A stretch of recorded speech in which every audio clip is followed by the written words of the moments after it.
नमस्कार प्यारे दोस्तों, कैसे हैं आप सभी। उम्मीद करता हूँ अच्छे होंगे और अपनी पढ़ाई अच्छे से कर रहे होंगे। रेशियो एंड प्रोपोर्शन का आज पार्ट 3 होने जा रहा है, जिसमें हम सीखेंगे लड़ाई कंसेप्ट, सिक्कों पर आधारित और योगांतर अनुपात के बारे में।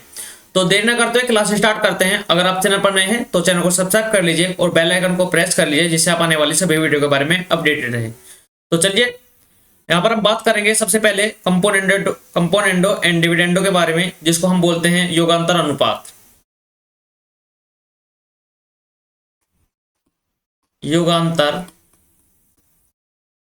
अनुपात, कंपोनेंडो एंड डिविडेंडो। ठीक है, इसमें क्या होता है, जैसे variable a upon B equal to C upon D की फॉर्म में हो, अगर दो संख्याएं हैं a upon B equal to C upon D की फॉर्म में होते हैं, अगर हम यहाँ पर योगांतर अनुपात लगाए तो क्या होगा। योगांतर अनुपात क्या होता है, सबसे पहले इन संख्याओं का योग, मतलब क्या कि a upon a plus B upon, अब क्या होगा, इन संख्याओं का अंतर a minus B equal to कितना होगा, इधर भी क्या करेगा, योग होगा पहले c plus D upon c minus D. तो ये आपका क्या हो जाएगा, ये योगांतर अनुपात है। इसको नोट कर लीजिएगा अच्छे से, या फिर स्क्रीनशॉट ले लीजिएगा। ठीक है, अब इस पर क्या करते हैं, मैं आपको एग्जांपल के थ्रू समझाता हूं। अगर आपके सामने कोई प्रश्न आ जाता है कि 3a plus 5b upon 3a minus 5b is equal to 5 है, तो a अपॉन b का मान बताओ कितना होगा। तो a अपॉन b का मान बताओ क्या होगा, आपसे ही पूछ लिया जाए। तो यहाँ पर आप क्या करोगे, देखो इसके अपॉन में क्या होगा, इसके अपॉन में 1 मान लेते हैं, तो योगांतर अनुपात लगाएंगे सबसे पहले। तो पहले क्या होगा, इन संख्याओं का योग, मतलब 3a प्लस 5b प्लस क्या जोड़ेंगे, इसको जोड़ेंगे नीचे की संख्या को 3a माइनस 5b अपॉन में, अब क्या होगा, इनका अंतर, तो होगा 3a प्लस के 5b माइनस माइनस से क्या होगा, माइनस के 3a और कितना आ जाएगा, प्लस के 5b हो जाएगा, क्योंकि माइनस के अंदर जाएगा तब plus 5b is equal to क्या होगा, 5 प्लस 1 अपॉन 5 माइनस 1, तो क्या हो जाएगा इक्वल टू, देखो 5b से 5b कैंसिल हो जाएगा, तो ऊपर क्या आएगा 6 से अपॉन, नीचे आएगा 3a से 3a कैंसिल हो जाएगा 10b इज इक्वल टू, ये कितना होगा 5 1 6 अपॉन 4। तो यहाँ क्या होगा, 6 से 6 गया और यहाँ से क्या होगा, 2 से गया 5 बार और 2 से गया 2 बार, तो a upon 2 a upon b की फॉर्म क्या आ जाएगी, ये होगा a upon b is equal to कितना हो जाएगा, ये हो जाएगा 5/2। तो a upon b is equal to कितना हो जाएगा 5/2, या फिर आपसे पूछता कि a ratio 5 a ratio b बताओ क्या हो जाएगा, a ratio b is equal to 5/2। तो ठीक है, ये आपका राइट आंसर हो जाएगा। तो इस प्रकार आप योगांतर अनुपात का यूज कर सकते हैं किसी भी प्रश्न में, आपसे अगर इस प्रकार का प्रश्न पूछा जाए। तो चलिए अब आगे बात करते हैं। आगे हम बात करते हैं लड़ाई कंसेप्ट के बारे में। सबसे बेस्ट कंसेप्ट है, ठीक है, यह है लड़ाई कंसेप्ट, इसको बोलते हैं कहां और कैसे लगता है। सबसे पहले प्रश्न आपके दिमाग में यही आएगा कि ये कहां और कैसे लगता है।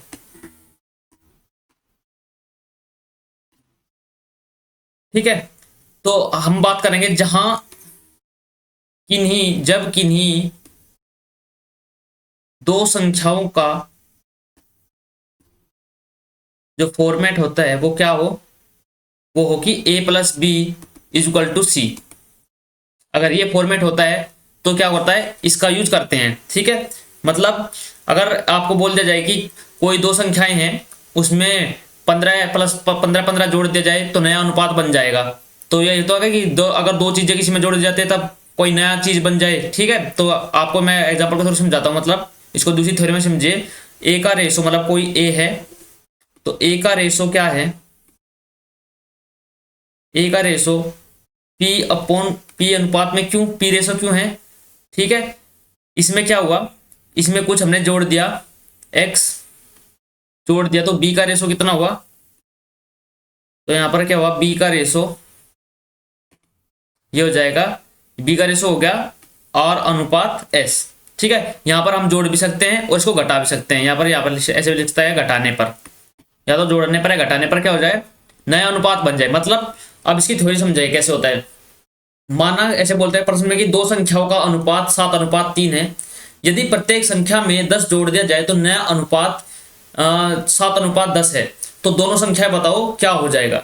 तो इस प्रकार का प्रश्न आपके सामने बन जाएगा। ठीक है, तो चलिए इस पर बात करते हैं। सबसे पहले इसमें केस बनते हैं बहुत सारे, हम उन केस को पढ़ेंगे और उसके बाद क्या करेंगे, उसके बाद इसको मैं आपको एग्जाम्पल के थ्रू समझाऊंगा, अभी प्रीवियस ईयर जो प्रश्न पूछे गए हैं। ठीक है, तो चलिए बात करते हैं।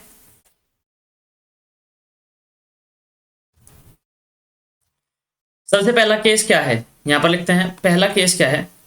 पहला केस है कि दो संख्याओं का अनुपात a अनुपात b है। इसमें अगर हम कोई संख्या जोड़ दी जाए, मतलब x जोड़ लें, तो जो अनुपात हो जाता है वो c अनुपात d हो जाता है। तो यहां से हम कैसे करेंगे? अब सबसे पहले क्या करेंगे, इधर मल्टीप्लाई करेंगे a और d की, फिर क्या करेंगे b और c की मल्टीप्लाई करेंगे। ठीक है, और मैं आपको लिख देता हूं एक चीज सबसे पहले कि a d ग्रेटर देन है b c के। तो ए डी के मल्टीप्लाई करेंगे और इधर क्या करेंगे, बी सी के मल्टीप्लाई, और क्या करेंगे, इनको करेंगे सब्सट्रैक्ट। तो होगा A D minus B C is equal to, अब क्या करेंगे, देखो अगर यहाँ पर क्या है, प्लस प्लस है, यहाँ पर भी प्लस है और यहाँ भी प्लस है, तो आपको सिर्फ डायरेक्ट क्या करना है, आपको डायरेक्ट करना है कि या तो ऐसे करोगे सी एक्स की मल्टीप्लाई माइनस के डी एक्स, तो देखो क्या होगा, ये होगा C x minus D x, इन दोनों की मल्टीप्लाई आपस में, और फिर क्या करो, यहाँ से ऐसे भी कॉमन ले सकते हो आप, एक्स कॉमन ले लो और ये क्या सी माइनस डी हो जाएगा। ठीक है, तो ये होगा A D minus B C equal to x common आ गया और सी माइनस डी, जिसमें क्या है, सी ग्रेटर देन है डी के।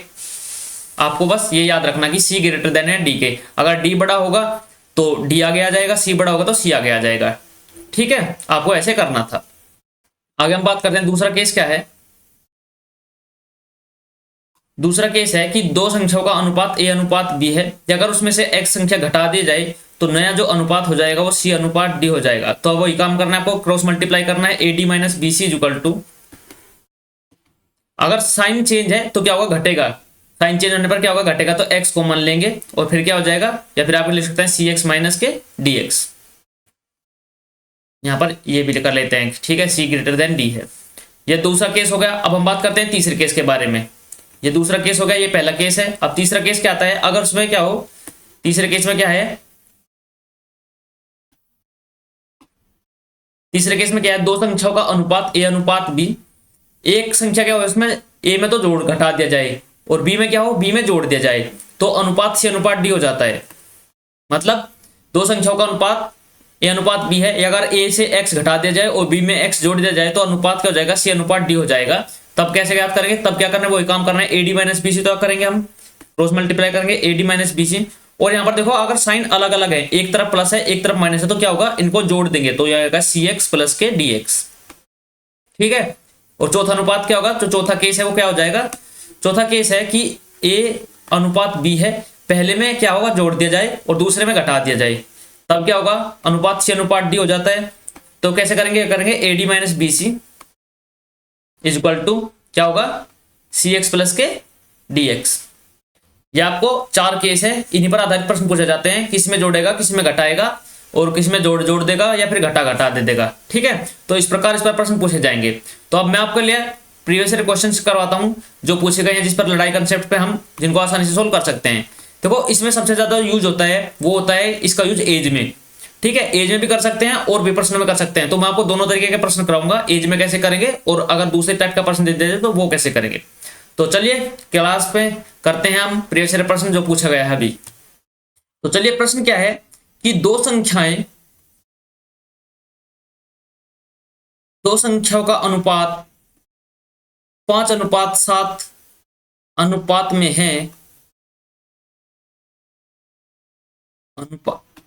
है, यदि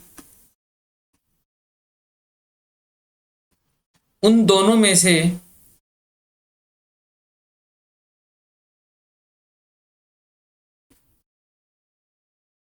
चालीस घटाया जाए, 40 घटाया जाए तो उनका अनुपात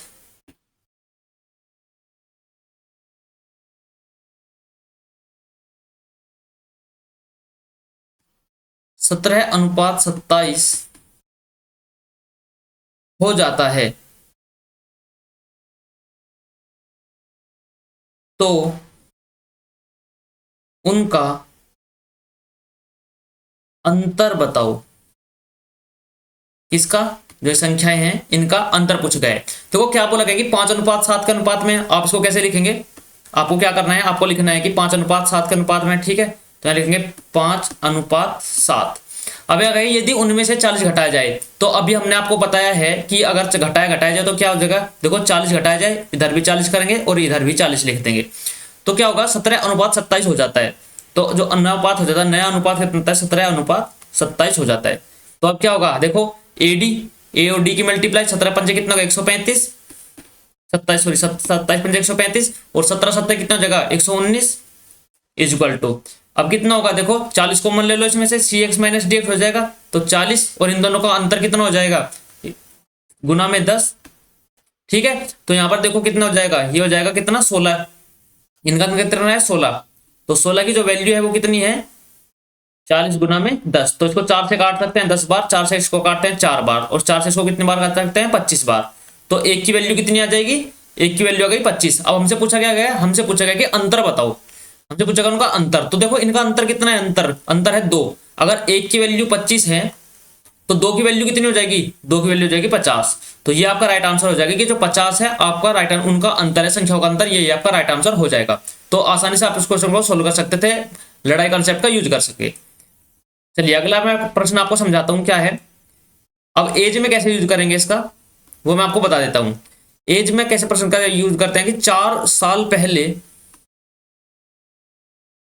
साल पहले ए व बी की आयु का अनुपात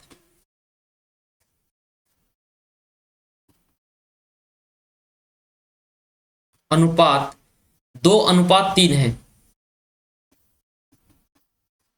2:3 है, और 4 साल बाद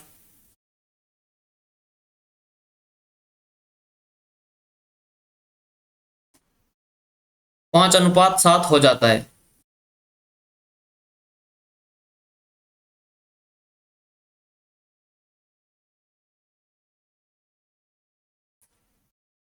उनकी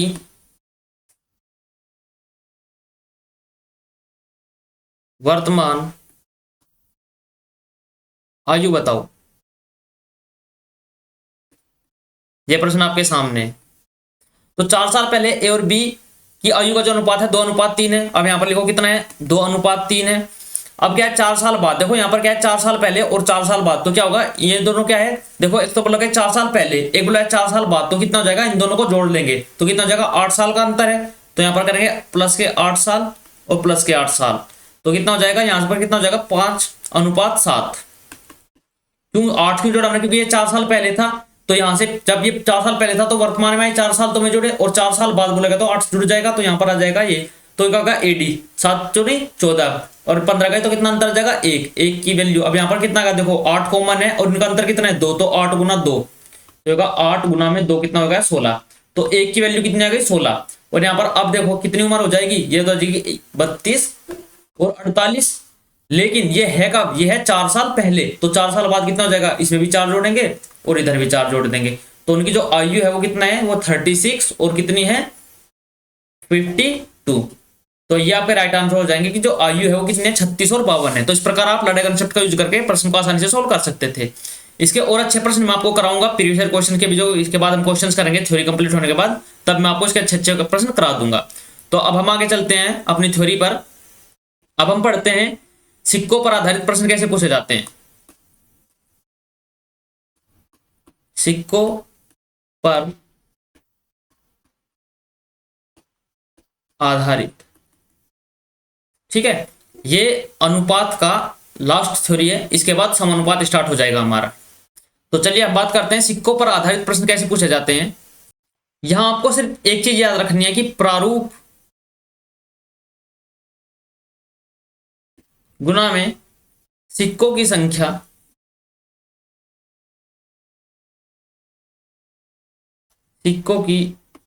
संख्या बराबर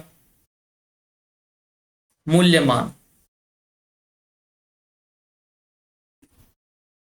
बस आपको ये याद रखना है और आप आसानी से इस प्रश्न को सोल्व कर पाएंगे, कैसा भी प्रश्न क्यों ना जाए, ठीक है। प्रारूप को कहते हैं डिनोमिनेशन, इंग्लिश में इसको कहते हैं डिनोमिनेशन, ठीक है डी। और क्या है सिक्कों की संख्या, सिक्कों की संख्या क्या हो जाएगी, यहां पर क्या हो जाएगा वैल्यू हो जाएगी, तो सिक्कों की संख्या क्या है, number of coins, number of coins, ठीक है, इज इक्वल टू कितना हो जाएगा, वैल्यू। तो डिनोमिनेशन गुना में number of coins is equal to value. या फिर आप क्या कर सकते हैं, आप यहां से ये भी निकाल सकते हैं, अगर आपको निकालने है, प्रारूप निकालना है, डिनोमिनेशन निकालना है, तो क्या होगा, वैल्यू अपॉन सिक्कों की संख्या, ठीक है। अगर आपको निकालना क्या है, सिक्कों की संख्या निकालनी है, तो सिक्कों की संख्या कितनी हो जाएगी, number of coins is equal to कितना हो जाएगा, ये हो जाएगा वैल्यू अपॉन में कितना हो जाएगा, डिनोमिनेशन। तो आप ये चीज नोट कर लीजिए, और इस पर कैसे प्रश्न आते हैं अब मैं आपको वो करवाता हूं। बस आपको याद रखना कि प्रारूप गुना में सिक्कों की संख्या इक्वल टू मूल्यमान होता है, जो ओरिजिनल वैल्यू होती है वो होता है। चलिए मैं आपको बताता हूँ इनका यूज कैसे करते हैं। अब हमने बात की डिनोमिनेशन मतलब प्रारूप के बारे में। अब प्रारूप क्या होता है, मतलब जैसे हमारे पास 50 पैसे, 10 पैसे, ठीक है, 20 पैसे और 1 रुपए के सिक्के हैं। नंबर ऑफ कॉइन्स कितने हैं, सिक्कों की संख्या कितने हैं, नंबर ऑफ जो कॉइन्स है हमारे पास यहाँ पर है 4, यहाँ पर कितने हैं, यहाँ पर है 10, यहाँ पर कितने हैं, यहाँ पर भी कितने हैं, 5 है, यहाँ पर कितने हैं, यहाँ पर है हमारे पास 8 सिक्के। तो हम यहाँ पर क्या निकाल सकते हैं, हमें वैल्यू निकालनी है। वैल्यू कैसे निकालेंगे हम, नंबर ऑफ डिनोमिनेशन जो होगा, डिनोमिनेशन गुना में number of coins equal to क्या होता है, वैल्यू होती है। तो इन दोनों का मान कितना जाएगा, 50 चौका 200, 200 पैसे कितना होता है, 2 रुपए, ये रुपए में आ जाएंगी, ये 2 रुपए होगा, ये कितना होगा, ये 10 पैसे है, 10 पैसे गुना 10 होगा 100 पैसे होगा 1 रुपया, ये कितना होगा 20 पंजे 100, मतलब ये भी 1 रुपया हो गया, और ये कितना होगा, ये हो गया 8 रुपए। अगर हमसे पूछा कि टोटल बताओ, टोटल कितना होगा, ये तो होगी वैल्यू। अब आप पूछा कि टोटल बताओ, टोटल कितना है आपके पास रुपए, तो क्या होगा, इन दोनों को जोड़ लेंगे हम सबको, तो होगा 8 और 2 10 और 2 12, हमारे पास मतलब कितने रुपए हैं, टोटल 12 रुपए हैं। तो मतलब हमने क्या कहा, अगर 50 पैसे के 4 संख्याएं हैं, 4 नंबर ऑफ कॉइन्स है, तो हमारे पास 2 रुपए जगह ये क्या है, ये वैल्यू है। देखो ये डिनोमिनेशन होगा, ये नंबर ऑफ कॉइन्स और ये वैल्यू। तो इस प्रकार आप कर सकते हैं। अब हम बात करते हैं प्रीवियस ईयर प्रश्न की। तो प्रीवियस ईयर प्रश्न कैसे पूछे गए थे, चलिए आगे बात करते हैं हम। प्रश्न किस प्रकार पूछा गया था कि 225 रुपए की धनराशि, 225 रुपए की धनराशि जो 1 रुपए 50 पैसे 25 पैसे के सिक्कों के रूप में है, सिक्कों के रूप में है, यदि सिक्कों की संख्या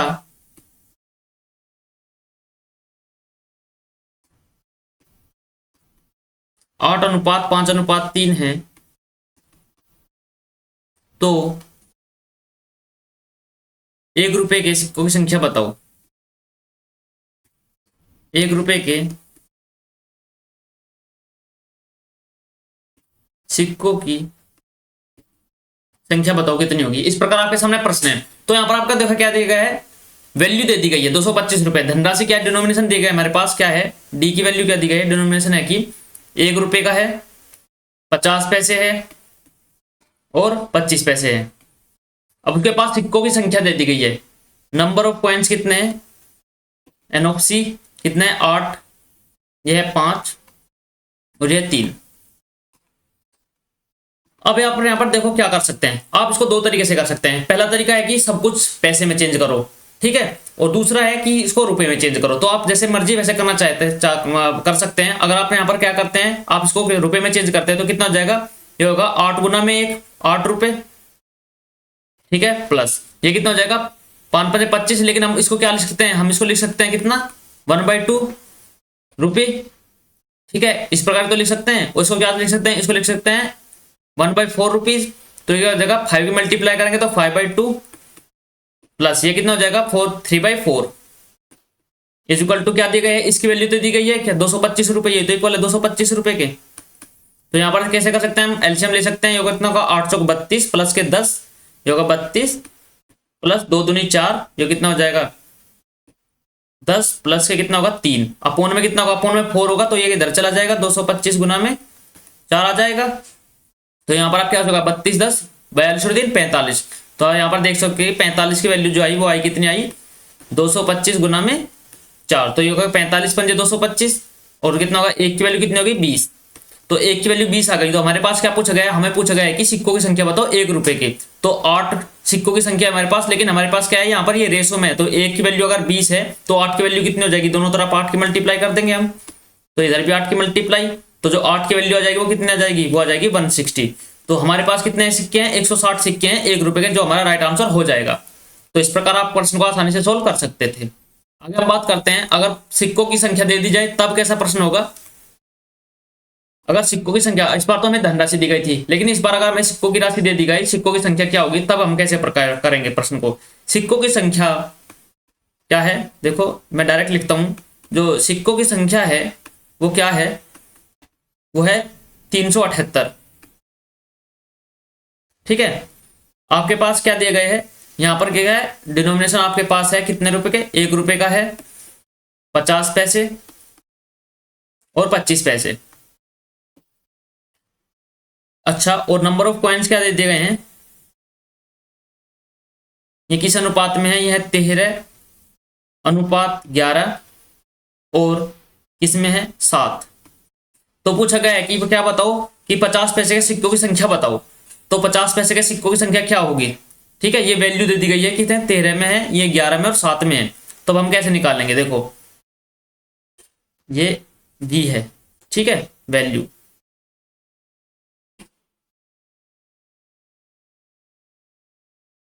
यहां पर क्या है, ये वैल्यू दी है और हमको निकालना क्या है, हमको निकालना है नंबर ऑफ कॉइन्स। आपको पता होना चाहिए कि d into N equal to कितना होता है, v होता है। ठीक है, ये आपको पता होना चाहिए। तो n कैसे निकालेंगे, v अपॉन डी। तो यहाँ पर कितना हो जाएगा, अगर हमको नंबर ऑफ कॉइन्स निकालने हैं तो क्या हो जाएगा, v अपॉन में क्या होगा d, तो कितना होगा 13/1। ठीक है, प्लस ये कितना हो जाएगा 11। लेकिन क्या है, ये 50 पैसे है, तो 50 पैसे को हम क्या करेंगे 1/2 लिख रखते हैं, अगर रुपए में चेंज करना चाहे।